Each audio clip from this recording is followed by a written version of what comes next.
The story of Jacob receiving his father Isaac's blessing through deception is found in Genesis 27 1 to 29.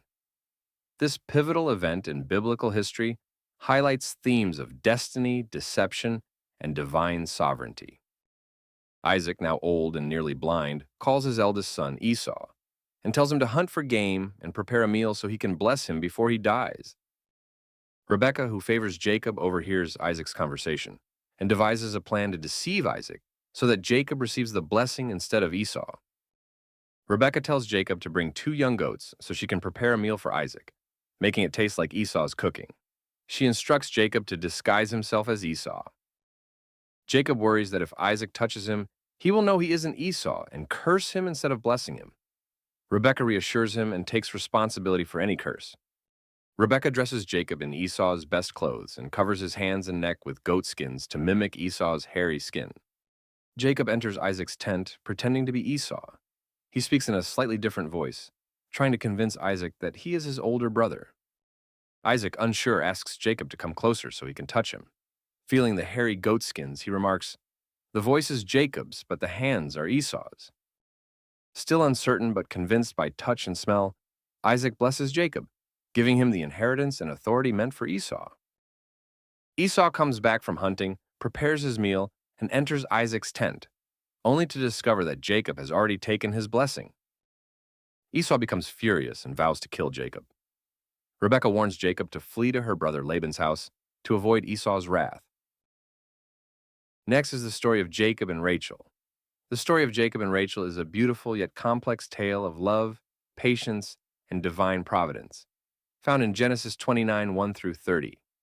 After deceiving his brother Esau, Jacob flees to his uncle Laban's house in Haran to escape Esau's wrath. Along the way, he dreams of a ladder reaching heaven, where God reassures him of his blessing. Upon arriving in Haran, Jacob comes to a well where shepherds gather.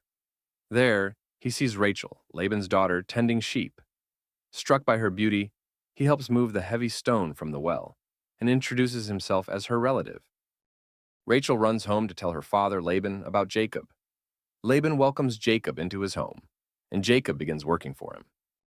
Jacob falls deeply in love with Rachel. Laban asks what his wages should be, and Jacob offers to work 7 years for Rachel's hand in marriage. Laban agrees. Jacob works diligently for 7 years, but his love for Rachel makes the time feel like only a few days. He eagerly awaits the day he can marry her. When the 7 years are up, Laban throws a wedding feast. However, instead of Rachel, he gives Jacob his elder daughter Leah, disguising her under a veil. That night, Jacob unknowingly consummates the marriage with Leah. At dawn, Jacob realizes he has married Leah instead of Rachel. Furious, he confronts Laban, who justifies his deception by saying that in their culture, the older daughter must marry first. Laban offers Jacob a deal. He can also marry Rachel, but only if he works another 7 years. Jacob, still deeply in love with Rachel, agrees. A week after marrying Leah, Jacob is finally allowed to marry Rachel. Though now married to both sisters, Rachel remains the wife he truly loves. Jacob continues to work for Laban for 7 more years, and a complex family dynamic unfolds. Leah bears him several sons, while Rachel struggles with infertility for many years before finally giving birth to Joseph. Next is the story of the reunion of Esau and Jacob. The reunion of Esau and Jacob after years of separation is a powerful story of forgiveness and reconciliation, found in Genesis 33 1 through 20. Jacob, now wealthy with family, flocks, and servants, obeys God's command to return home. As he nears Esau's land, fear grips him. He remembers how he stole Esau's blessing years ago. Jacob sends messengers to Esau with a message of peace. They return with alarming news. Esau is coming to meet him with 400 men. Jacob panics, fearing revenge.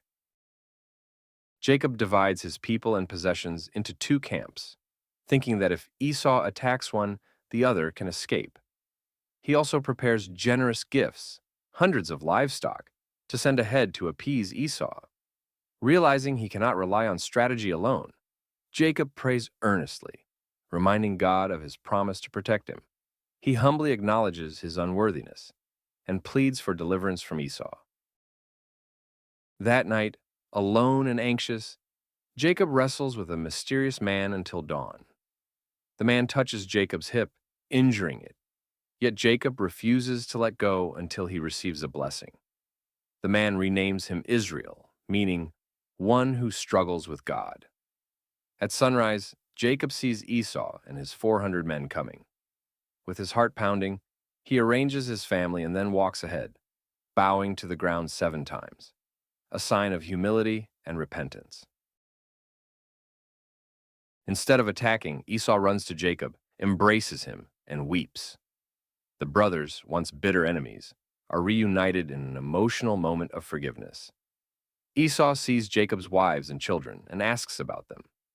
Jacob introduces his family, showing how much his life has changed since they last met.